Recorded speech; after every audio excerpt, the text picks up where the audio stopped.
All right, what's up, everyone? I'm here to bring you a update on Ethereum. We've recently fallen below significant support, kind of at the $1,800 range, and so we're now currently testing support levels at 1740. Will that hold? In this video, I'm going to run through a bit of technical analysis and even some outside off-the-chart fundamentals, and kind of just talk about what is happening both short-term and long-term. So if you like the sound of that, please like, subscribe, comment, share, hit that bell icon, notified of new uploads. Because look, folks, we're making videos. I keep saying this over and over again because it's true. We're making videos right here, talking about how Ethereum broke up bullishly out of a several-month-long ascending triangle. We were lucky to pump. And look, folks, if you would have been following our videos and if you would have gotten in there, you could have been up well over 16% and really not cared about these short-term fluctuations. So there's actually quite a bit to talk about with Ethereum. Why don't we just begin by kind of highlighting some of the key support and resistance areas? So key resistance is kind of obvious, all-time highs, kind of 1850 to 1875. We've been getting rejected off those regions as well. We have recently fallen below psychological support at 1800, fallen below kind of this sideways movement range where there's a lot of volume building up here. So this area all here, kind of this red box, red rectangle, is kind of going to act as resistance moving forward as well. We can see how there's kind of a spike and volume right around 1740, and we are testing that support right now with the 50 simple moving average on the 6 hour here. So the question is, will that hold? If that does not hold, I do believe we are retesting my green support box here as well. I wanted to start off with the 6 hour specifically because I think the 6 hour 100 EMA is the most important support area for Ethereum. So if we look back at Ethereum's past, last time we pump dump, found support there, pump dump, found support there. So now our 100 EMA on the 6 hour is kind of in between 1575 and 1600. So I think 1600 is a nice psychological support area that I think we will have a good chance of falling to if we cannot hold these areas right here. I think kind of, I think right around 1600 here will be where we find support if Ethereum does indeed decide to go for another leg down. Although, folks, it's not all doom and gloom. There are some off-chart bullish indicators. For example, we can see here that Ethereum is leaving exchanges. This is typically a bullish thing. It lifts selling pressure and it lowers the circulating supply. So price typically increases when Ethereum supply leaves exchanges. So this is interesting to see as well.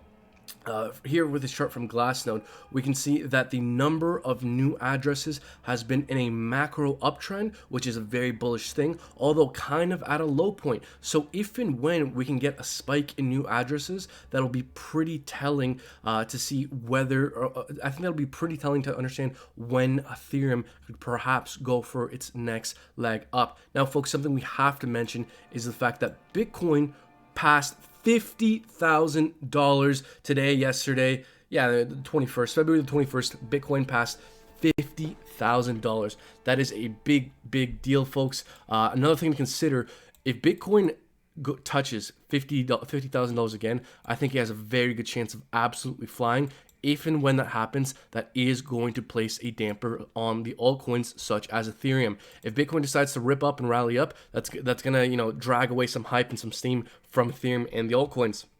One interesting chart to look at that I keep mentioning on this channel is the Bitcoin dominance chart. It's a good gauge of what the altcoins have within them. Whenever Bitcoin dominance rises, the altcoins typically suffer. Whenever it falls, the altcoins typically benefit. And we see Bitcoin dominance is kind of going for a bit of a leg up over the last 3 days. It has been increasing. So that is placing the dampers on the altcoins such as Ethereum. What have we been seeing over the last few days here? Ethereum has been going down.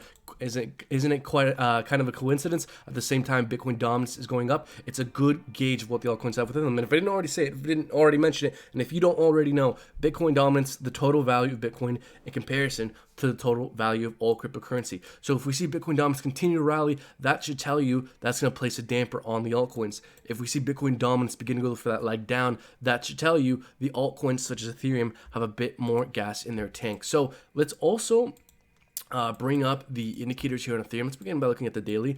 We have had a bearish crossover, on the daily MACD for Ethereum. That is a big deal, folks. That is very bearish, very no bueno, very bad news bears. Weighted MACD on the way down. Everything's basically on the way down on the daily here for Ethereum. Now, see, if we go to the 6 hour lower time frames, we're still not seeing a whole lot of strength MACD still on the way down, stochastic on the way down. Interestingly though, the RSI is in this descending triangle. It's very likely to have a breakout soon. Whatever way the RSI breaks out of this descending triangle here will be very telling for future direction for Ethereum. Now, let's see if we can move down to like the lower time frame, see if we can see some strength. See, even on the 1 hour, we're not really seeing strength at all. Let's go back to the 2, see if there's any, or 3. Yeah, see, still no signs of strength. 1 hour. Yep. So see, the stochastic RSI did not even want to have a leg up. So I keep saying this because I do think it's valid and very helpful. The stochastic RSI is great for understanding when we are going to have a shift in the trend. It likes to move from one extreme to the other, one extreme to the other. And when it's in one extreme and it's supposed to have a leg to the next extreme and it doesn't, and it has a crossover reversing the trend, when it's supposed to have that leg up or leg down, that's a indication that trend doesn't want to go that way. So when we're oversold like this and we have a bullish crossover right here and we're trying to go for that leg up and we can't, and we have a second we have a bearish crossover right after, it's very bearish. It's telling you price does not want to go that way. So just to kind of summarize here, Ethereum does look bearish on the higher time frames, folks. We're not seeing a whole lot of signs of strength. And with Bitcoin having tested $50,000, if it decides to go if it decides to rally, that's definitely going to place the dampers and the pause button on Ethereum and the altcoins. And I think it's very important to phrase things that way, because I do think this is all this discussion of Ethereum's weakness and some bearish signs for Ethereum is all temporary, folks. Like, let's look at the daily here.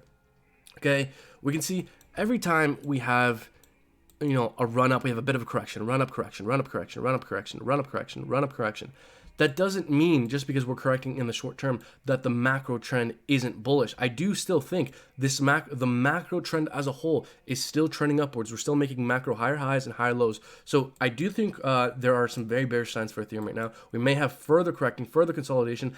I think this is very, very short term, folks. I think this is very short term. And as well, there's some interesting off chart things that kind of point to Ethereum being bullish. And again, another interesting thing is the number of new addresses for Ethereum. So whenever we see that the new addresses start to spike, that should be very telling for price action for Ethereum. Now, over the long term, I do believe we're in the beginning stages of a bull run that's likely to end around the end of 2021. In our Discord group, a link for that will be down in the description below. I've placed a chart that by Trading Shot, who breaks down the Bitcoin cycles very well. So Bitcoin basically moves in 4-year cycles based off the halvings. And based off that chart, again, linked down in the description below in our Discord group in the resources section, Bitcoin is likely to reach its peak late September 2021. And if you look back at 2017, Ethereum reached its peak roughly a month after Bitcoin. So this time around, could something similar happen where Ethereum reaches its peak roughly a month after Bitcoin? I think something like that maybe has a likely chance of happening.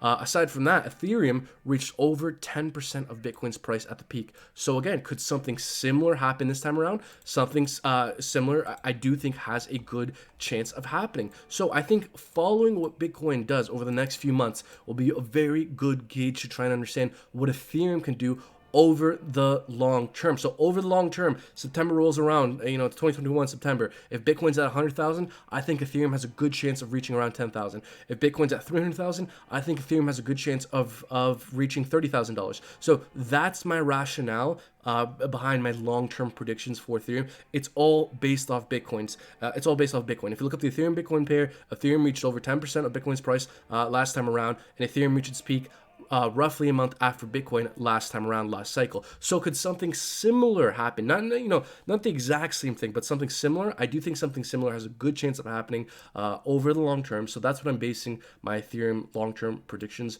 off of. It does seem like we're breaking through support right now, so I do think we're going to retest my a green box, like accumulation zone here. If this cannot hold, if this region does not hold, I do believe we have a good chance of retesting the 100 EMA on the 6 hour. Personally speaking, if we cannot hold these support levels here, these clusters of EMAs, this spike in volume all throughout this area, and if we were to fall back down to 1600, I would personally consider that the blessing of a lifetime, because I do think it is just a matter of time before Ethereum sees bullish continuation over the long term and reaches the tens of thousands of dollars over the long term. So I'm not at all worried about any short-term pullback, but I'm not a financial advisor. These videos are not financial advice. If people want to take profits, do whatever, that is totally up to you. It's important that everyone here come up with their own trading strategy, their own investment plan. Okay, I'm comfortable with short-term pullbacks because I'm a long-term investor. Maybe not all of you watching this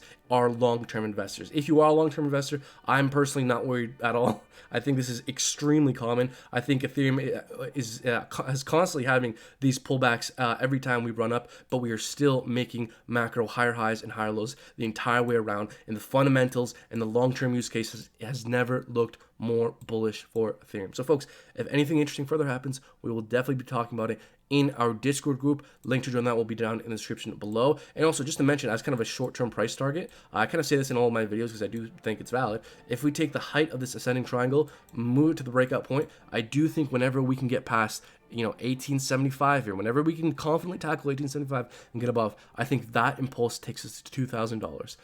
Yeah, so that's what I'm looking out for with Ethereum in the short term in terms of a bullish breakout. Now, folks, if you guys want to become a VIP Discord member and get access to low cap gems, important catalysts, interesting setups that we're looking at, join our Patreon. Link for that will be down in the description below. We will also be giving away a hardware wallet randomly to one of the first 100 Patreon members. So consider supporting us. Link for that will be down in the description below. Thank you for watching, folks. Take care.